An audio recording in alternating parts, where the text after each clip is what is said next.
പ്രധാന വാർത്ത. എറണാകുളം കൂത്താട്ടുകുളത്ത് തട്ടിക്കൊണ്ടുപോയ CPIM വനിതാ കൗൺസിലർ കലാരാജുവിന്റെ രഹസ്യമൊഴി രേഖപ്പെടുത്തുന്നു.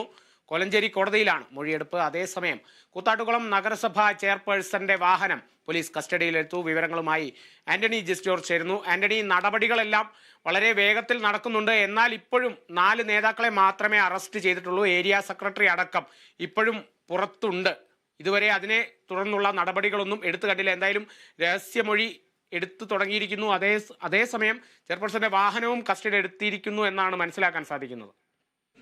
തീർച്ചയായും ഏറ്റവും നിർണായകമായ ഒരു സംഭവം അല്ലെങ്കിൽ ഒരു ചുവടാണ് ഇപ്പോൾ കോലഞ്ചേരി കോടതിയിലുള്ളത്. അതായത് ഈ കലാരാജുവിന്റെ രഹസ്യമൊഴി പോലീസ് കോടതി രേഖപ്പെടുത്തുകയാണ്. ഏതാണ്ട് 2:30 മണിയോടുകൂടിയാണ് രഹസ്യമൊഴി രേഖപ്പെടുത്തുന്നത് തുടങ്ങിയത്. കലാരാജു നിലവിൽ കൊച്ചിയിലെ ആശുപത്രിയിൽ ചികിത്സയിലായിരുന്നു. അവിടെ നിന്ന് ആംബുലൻസ് മാർഗമാണ് കോലഞ്ചേരിയിലെ കോടതിയിലേക്ക് എത്തിച്ചത്. ഏതായാലും ഈ രഹസ്യമൊഴി കൊടുക്കുന്നതിന് മുൻപായി കയറുന്നതിന് മുമ്പായി കലാരാജു പറഞ്ഞ മൊഴിയിൽ ഉറച്ചു നിൽക്കുന്നു എന്നുള്ളതാണ്. പോലീസിന് നൽകിയ അതേ മൊഴിയിൽ തന്നെ ഉറച്ചു നിൽക്കുകയാണ്. അതായത് CPM പ്രവർത്തകരും കണ്ടാലറിയാവുന്നവരും ചേർന്ന് തന്നെ സ്ത്രീത്വത്തെ അപമാനിച്ചു, അതുപോലെ തന്നെ അനധികൃതമായി തടഞ്ഞു വെച്ചു, തട്ടിക്കൊണ്ടുപോയി എന്നതടക്കമുള്ള ആ പരാതിയിൽ ഉറച്ചു നിൽക്കുന്നു എന്നുള്ളത് തന്നെയാണ് കലാരാജു പറഞ്ഞത്. ഏതായാലും അല്പസമയത്തിനകം തന്നെ മൊഴിയെടുപ്പ് പൂർത്തിയാകുമെന്നാണ് ഇപ്പോൾ മനസ്സിലാക്കാൻ കഴിയുന്നത്. അത് അന്തിമഘട്ടത്തിലാണ്. അതിനുശേഷം അവർ മാധ്യമങ്ങളെ കാണുമെന്നാണ് ഇപ്പോൾ വ്യക്തമാക്കുകയും ചെയ്തിട്ടുള്ളത്. ഏതായാലും പോലീസിനെ സംബന്ധിച്ച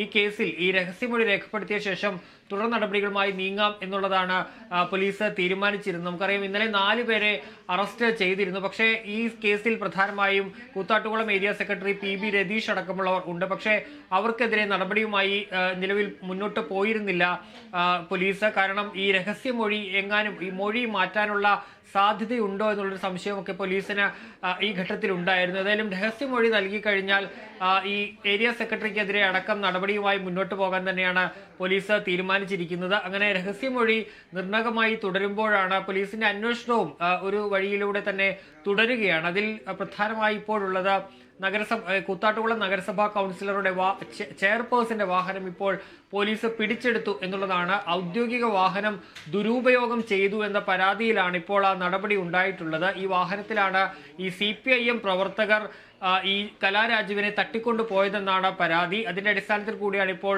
ഈ വാഹനം കൂടി പോലീസ് കസ്റ്റഡിയിലെടുത്തിരിക്കുന്നത്. ശരി ആന്റണി, എന്തായാലും നിർണായക നീക്കം തന്നെയാണ് ഇനി ഉണ്ടാവുക എന്ന് തന്നെ കരുതാം. കാരണം രഹസ്യമൊഴിയെടുപ്പ് പൂർത്തിയാകുന്നതോടുകൂടി ഏരിയ സെക്രട്ടറിയുടെ അടക്കം അറസ്റ്റ് രേഖപ്പെടുത്താൻ ഒരുക്കമാകും പോലീസ് എന്നുകൂടി നമുക്ക് മനസ്സിലാക്കാം. കഴിഞ്ഞ ദിവസം നിയമസഭയിലടക്കം ഈ ഒരു വിഷയം വലിയ ചർച്ചയായിരുന്നു. അതിനെ തുടർന്ന് വലിയ വാഗ്വാദങ്ങളെല്ലാം ഉയർന്നിരുന്നു. സ്ത്രീ സുരക്ഷ എന്ന് CPM പറയുന്നത് എത്രത്തോളം സാധ്യമാണ്, അല്ലെങ്കിൽ അവർ എത്രത്തോളം സ്ത്രീ സുരക്ഷയെ പരിഗണിക്കുന്നുണ്ട് എന്നുള്ളതൊക്കെ അതിനെ തുടർന്നുള്ള ആക്ഷേപങ്ങളൊക്കെ എന്തായാലും സഭയിലും ഉയർന്നിട്ടുണ്ടായിരുന്നു. ഈ ഒരു രഹസ്യമൊഴിയെടുപ്പ് കൂടി പൂർത്തിയാകുന്നതോടുകൂടി കൂടുതൽ കടുത്ത നടപടികളിലേക്ക് ഏരിയ സെക്രട്ടറിക്കെതിരെ അടക്കം കടുത്ത നടപടിയിലേക്ക് പോലീസ് കടക്കുമെന്ന് തന്നെ മനസ്സിലാക്കാം. രഹസ്യമൊഴിയെടുപ്പ് പുരോഗമിക്കുകയാണ്. ആന്റണി ജോർജാണ് വിവരങ്ങൾ നൽകിയത്.